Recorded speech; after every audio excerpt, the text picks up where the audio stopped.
Section 24 of Nuggets of the New Thought by William Walker Atkinson. Let us have faith. Faith necessary in every human undertaking. You have faith in man, but are afraid to trust God. The universe is governed by law. The law is in operation everywhere. Don't be afraid. You are a part of the plan. Fall in with the law. Have faith, have faith. When you take a journey by rail, you step into the car, settle yourself, take out a book and read, and give little or no thought to the engine or engineer in charge of the train. You go rushing across the country at the rate of 50 miles an hour, with no thought of possible disaster or accident, and for the time forgetting that there is such a person in existence as the engineer. You have absolute faith in the careful management of the road and in the intelligence of the man who has been placed in the engine. The lives of yourself and hundreds of fellow passengers are practically in the hands of one man, and that man is a stranger to you. You have never seen him. You know nothing of his qualifications. You only know that the management has picked him out to safely conduct you across the country. You take a steamship to Europe and place yourselves in the hands of a few men who are total strangers to you. You stake your life on their skill, judgment, and intelligence. You feel that they would not be where they are unless the management of the line considered them competent. It is all a matter of trust, of confidence. The same thing is true when you take your seat on a trolley car or on the elevated railroad or even in a stage coach or a private carriage. In each case, you place yourself in the charge of another person in whom you have a certain amount of confidence, although he may be comparatively or wholly unknown to you. You place your wealth in a bank, having confidence in its management. You have business dealings with men whom you scarcely know, trusting to their honesty of purpose. In every transaction in life, you are compelled to have confidence in people. Your lawyer, your physician, your grocer, your clerks are all taken on faith. One cannot get away from it. If confidence were destroyed, the wheels of modern life would stop in a minute.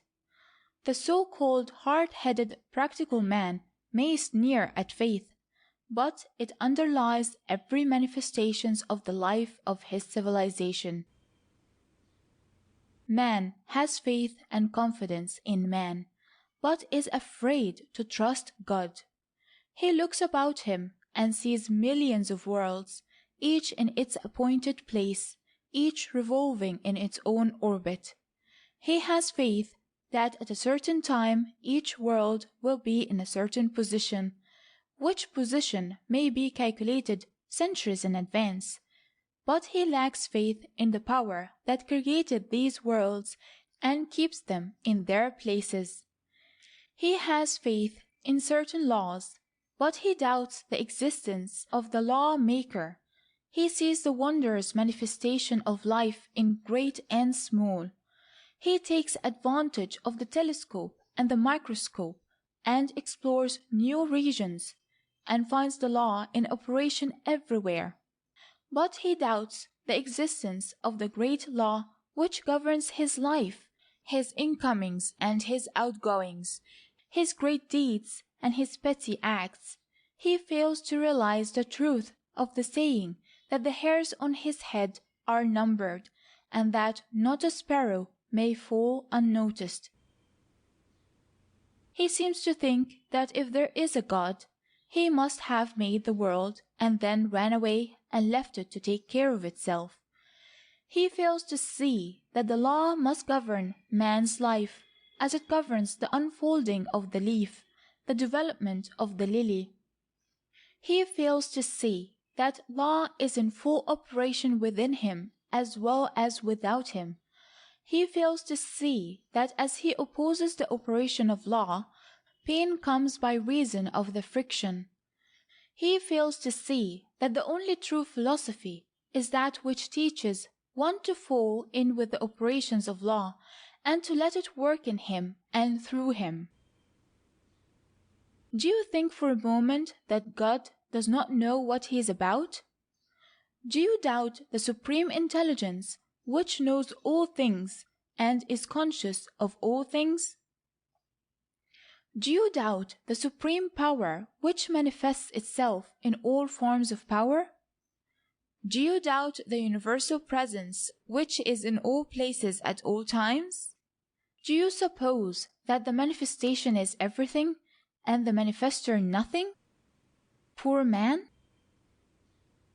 Either the universe is without law, without meaning, without reason, or it is the manifestation of supreme and an infinite reason.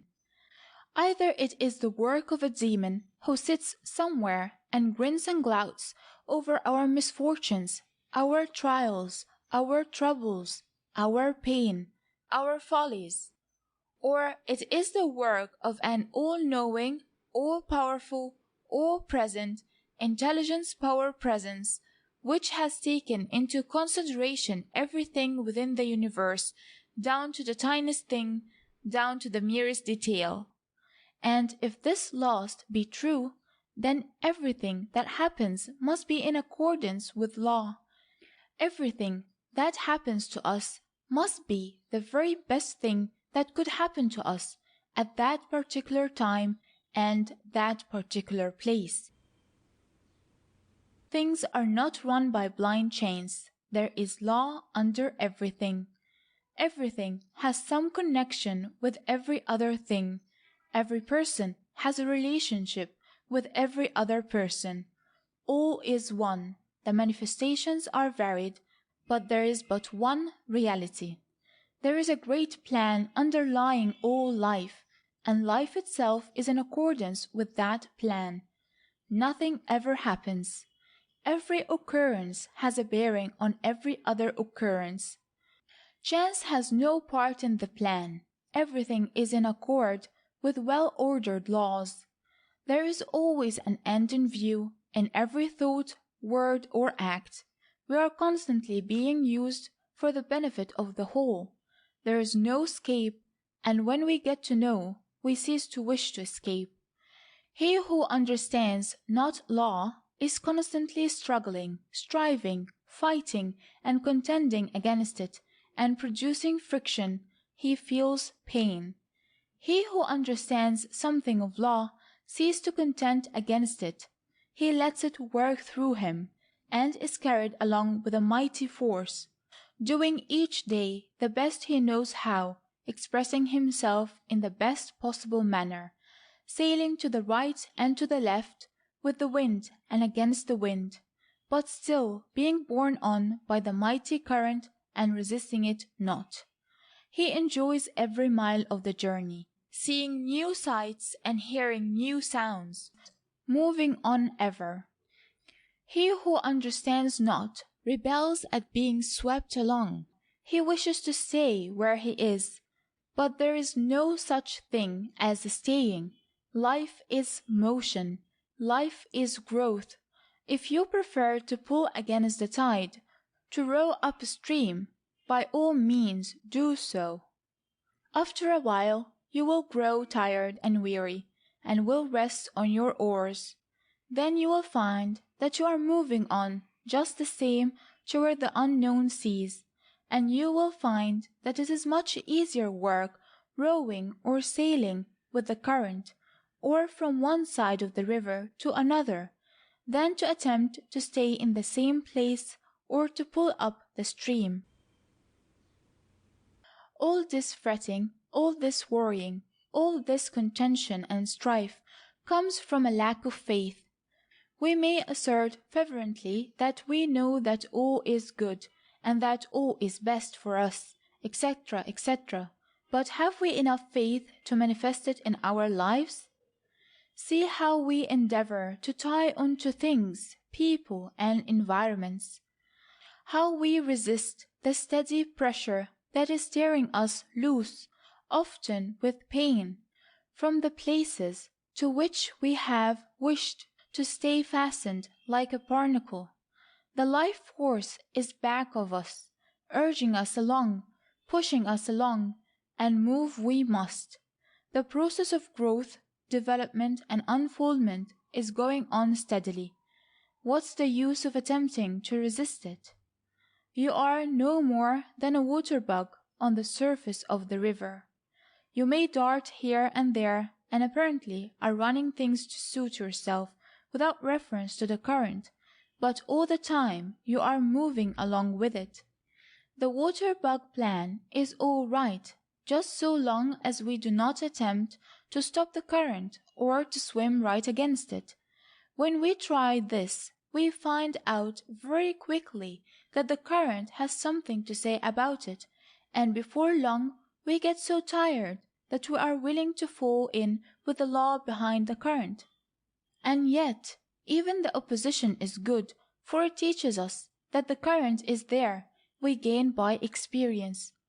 The new thought does not teach people to stem the current or to swim upstream, although some teachers and some students seem to be of that opinion. On the contrary, the real new thought teaches us of the existence of the stream, and that it is moving steadily toward the sea of good. It teaches us how to fall in with it and be borne further along, instead of attempting to hold back and become barnacles, or to try to push back up the stream. It also teaches us to live in the now, to enjoy the darting backward and forward over the face of the waters. It also tells us of the direction in which the current is moving, that we may move along that way, without wasting our energies in trying to go the other. It teaches us cooperation with law instead of opposition to it. Why do we not have faith? Why do we not see the great plan behind it all? Why do we not recognize law? As we have seen, we place our confidence in the engineer of the train, the pilot, the captain, the coach driver, and the other guiding hands, and yet we hesitate to trust ourselves in the hands of the Infinite. Of course, it makes no difference to the Infinite whether or not we repose trust in it.